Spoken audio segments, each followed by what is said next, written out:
Hello, gorgeous people. It's Vicky Terrazzano again, coming live from Melbourne, third time in a row now. It's Monday night, that time of the week. So I've come online to have a chat. I wasn't really sure what to talk about today. I was actually going to talk a little bit about the cumulative effect. I've been learning a lot about that. I did some training about that on Saturday with the wonderful Simon Chan and some other people. And I was thinking about how it applies to my parenting and lots of problems there and stuff. We've had a really, really long week with parenting. So I thought, okay, maybe we'll talk about something like that and I can kind of remind myself that there has been progress. But then it occurred to me that actually it's probably a little bit close to the bone this week. It has been a really long week. Whilst I am willing to share, I'm not sure if it's a little bit raw. And also today I started our 14-day reset. Because I started the 14-day reset today, I'm kind of feeling a little bit bleh. So I thought actually I might just chat about the 14-day reset and the other things that go on and maybe we'll see how we go from there. But yeah, it's Monday. I'm back online. How are you all? Hope you're having a good week. Yeah, we're in Australia, so it's evening here. I know that somewhere else it's morning time. People are off and about and starting their week, which is awesome. So today, on a Monday, I started our 14-day reset. Now, our reset is one of many, many different options that you get when you start our program. And for anyone who's been following my feed will have noticed that actually we offered the 14-day reset even to non-customers totally free. So I've just started it today. If there is anyone out there that did actually want to join in, just send me a PM and I can easily add you to the list and send you some information and you can come along for the ride. It's kind of like a reminder of good habits thing. So it's not quite a detox, it's not quite a cleanse, but it does involve detoxing and cleansing in it. It's much more about a review of the habits because it's really easy to let habits slip. I don't know about you guys, but I find consistency is king. And consistency is also probably the hardest thing to actually do and get right. So the 14-day reset is all about if you've been doing really well, but sort of little things here have sipped in, and over time you've gradually got yourself back to a place where you're like, this isn't really quite what I should be doing, then the 14-day reset is all about just getting back to where you were trying to be and what you were trying to do, and just sort of limiting the effect of those little bad habits that are creeping back. So I've had some bad habits creeping back, which is perfectly natural. And on the program, it's perfectly expected. Like there is no, it's got to be perfect always. You know, the nice thing about our program is that it does meet exactly where you are, wherever that is. And it does sort of move with you through wherever life is. So there's a lot of different things available in there that suit whatever your needs might be at the time. So at the moment, I'm sitting there going, well, I don't need like a full 8-week shred. I've done quite well with the last few 8-week shreds. I've lost the weight, like I'm doing well. And generally on a day-to-day basis, I do tend to stick with it quite well. But, you know, a few bad weeks, instead of it just being the odd occasion or once a week or whatever, it's starting to become daily. I'm kind of getting back to being addicted to carbs again and things like that. So I'm going to go through the 14-day reset just to remind myself of the good habits that I had got and just to get back into those habits again, to maintain them again a little bit longer. So what they sort of do on the 14-day reset is they recommend cutting out some things and they recommend adding in other things. And just like with everything else, it's easier probably to add in the good things than it is to take away the bad things. And if you add in enough of the good things, actually it crowds out the bad things anyway, which does make that removing of the bad things a bit easier. But as with everything on the JBT, we do really like to recommend kindness and gentleness with your body. So for us, it's not about cutting anything out cold turkey. Hi, Leanne, how are you?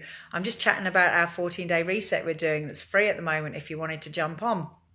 And yeah, it's not about cutting anything cold turkey or anything like that. What we actually recommend is that you reduce things slowly over a couple of days to cut them out, and then, you know, obviously we then have more and more of the green stuff. So at the moment, like today, I have not totally cut out animal products at this point. So what I've done is I've added in a lot more green. So I had my first ever green smoothie today. Now, I don't know if anyone out there drinks green smoothies, right? I don't know if any of you are like me and you're not particular fans. Okay. But I had a green smoothie today. I have to be honest, it wasn't horrible. I was expecting it to be much worse. It wasn't as bad as I was expecting it to be. Equally, probably wasn't my favorite drink. So it's not necessarily something I'm going to do all day, every day. But for the next 2 weeks, I will be having at least one green smoothie a day, which is just extra greens into my diet to help alkalize my blood. And the main reason for that is, of course, you really need to get your blood alkalized, because it does help with, sort of getting into that ketosis and getting your body working a bit more effectively and things like that. So more greens everywhere. And the idea of our 14-day reset is to try and add as many greens as possible to your day. That's like the main thing. And then we talk about reducing like coffee intake. For example, if you're a big coffee drinker, a lot of people are big coffee drinkers, particularly parents and people desperately needing to be awake when they haven't had any sleep. And if you are a big coffee drinker, obviously there's no rule that says, you have to cut it out entirely or anything like that. We do try and say, look, for the 2 weeks, if you can get it back to like one a day and maybe use soy in that instead of dairy, that would be better, but again, you're back to that. There are some people it's a deal breaker for them. And for us, it's like, we don't want to deal break with anybody. That's not the point. So yeah, if you can't cut out coffee, don't cut out coffee. I can cut out coffee because I don't actually like coffee, so I don't drink coffee. So that's easy for me. But for a lot of people, it's harder. And I find other things have been really hard. So like for me, cutting out bread will probably be hard, like the carbs generally, bread, rice, pasta. Those are things that I really, really enjoy. So sort of cutting those out is a little bit of a slower process for me. And it's not something that I've ever done like totally. But for the cleanse purposes, I will try and do it for 4 or 5 days in the middle. Oh, my battery's going. Oh, well. Better not say anything too interesting, just in case I lose you all.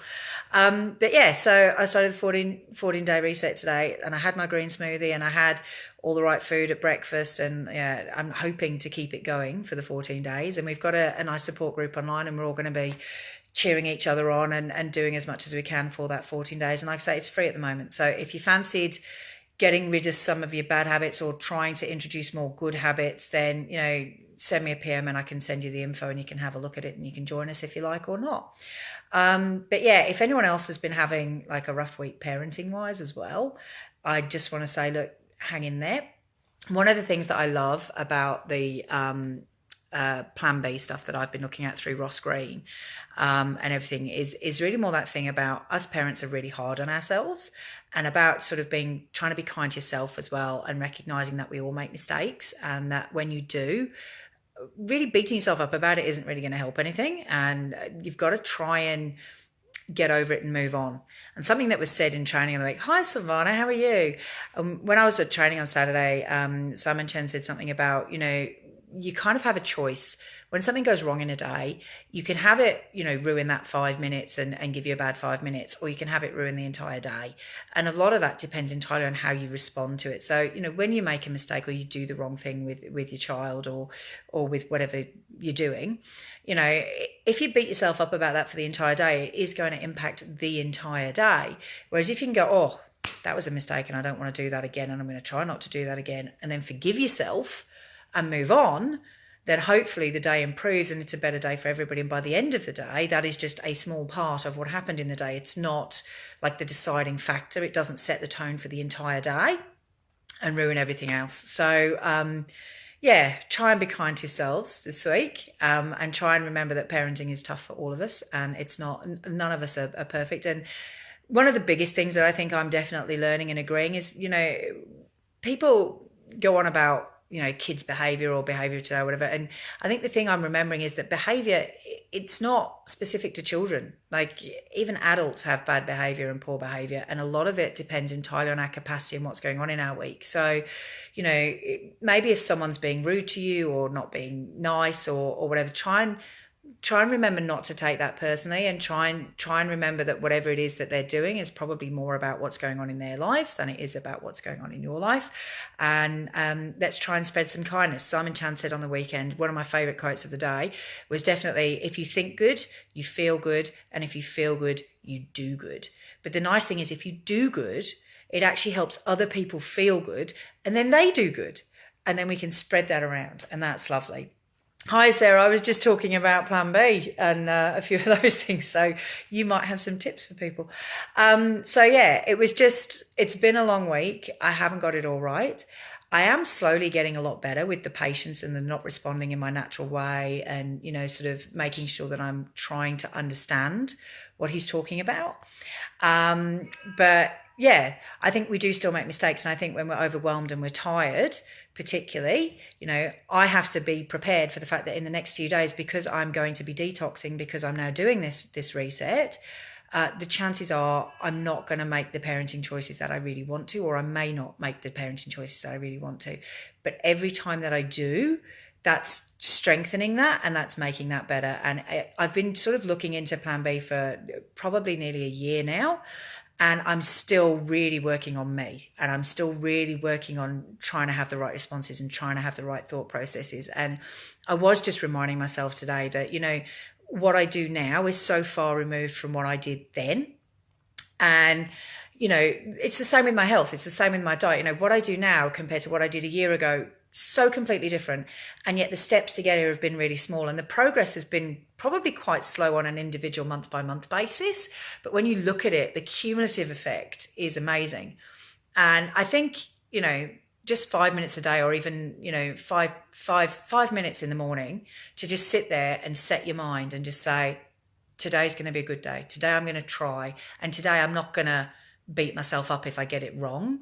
I think, we really do forget to be kind to ourselves. And someone once said, what would you say to a friend if they told you this was going on or they'd done that? You would always say to your friend, don't worry, it's okay. We've all been there, or we've all done that. And, you can get over that, and you can make it better, and you can make amends, and you can go and you can fix that. You've just got to do A, B, and C. And sometimes it's easier to see other people's problems and solve other people's problems because you're not as emotionally connected to them. And I have to be honest, that's something I do quite enjoy about my job, in that I can kind of distract myself from my issues because I'm listening to other people's issues, and because I'm trying to advise other people on what they can do. But also, it's kind of nice to come up with an answer and know that it wasn't a difficult answer to find, because you're not emotionally connected to what's going on and you're not as close to the environment. And I think that's the nice thing about being part of a community, or chatting to other parents and things, is that we can all see each other's issues from a slightly different perspective or a slightly different stance. But when we help each other out, it reassures us that we do know what we're doing really sometimes. And I think, we're all better at this than we think. So pat yourself on the back tonight. You're doing an awesome job. Forgive yourself if you did anything that you weren't happy with or you didn't like today. And remember that tomorrow is another day, and we can start again, and we can try again. And every time we get it right, it counts. It's a bit like that when you're giving up smoking, and they say, never give up giving up, and every day that you don't smoke is good. Well, every time I have a conversation with my son that isn't a power struggle, that's good.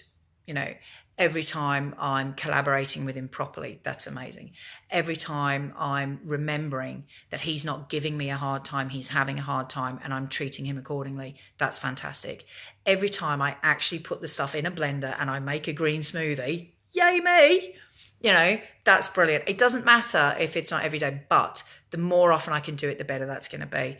Consistency makes a massive difference. So again, I'm doing a 14-day reset because bad habits have crept back, and I want to get back into the good habits, because it is easier to do the parenting thing and to have the patience and stuff if I'm getting back to bed at the right time. I'm not even going to bed at the right time at the moment. I'm tired all the time because I'm not getting to bed till really late, and that's silly because I know what I'm like when I'm tired. So that's just I don't know, that's self-sabotage. That's insane. So I've got to work on my diet. I've got to work on not having as much sugar in my diet, not having as much carbs, because I actually emotionally respond when I eat the wrong food. And I didn't notice, until I detoxed from sugar, I had no idea that sugar almost makes me angry. I actually almost get roid rage if I have too much sugar. It's quite bizarre, but I get quite aggressive on too much sugar. And I didn't even know I was doing it until I came off it. I think eating habits and sleeping habits, it all feeds into what you can do. And the better you do those, the better everything else goes. So that's my week so far. And it's been good. I'm enjoying the self-development. And the nice thing I think about what I'm doing at the moment is the stuff that I'm learning about parenting is really helpful for what I need for my job. And the stuff that I'm learning for my job is really helpful for my parenting. And everything just seems to flow. It's very holistic. Everything that I'm doing feeds into and benefits everything else, and it all follows on, and it all leads to that improvement, and it just helps me feel a bit better, and I feel a bit like I'm getting somewhere, even if I'm getting there slower than most, or even if I feel like I'm a bit late to the game and like I should have known this 10 years ago, or, any of that kind of thing. So yeah, I'm going to read The Cumulative Effect. I've heard it's amazing, but I've always believed in the cumulative effect. And I think it's funny that probably we do all believe in it. We just don't necessarily know about it or really understand why. And it's different aspects of your life. But Simon Chan he showed a video on Saturday of his son playing baseball. And, he sort of does 15 minutes every day with him. And he showed his progress from day 1 to day 7 to day 14 to 11 months to sort of now. And he was saying, that 15 minutes every day, it's not a lot, but every time you do something, you get 1% better at it.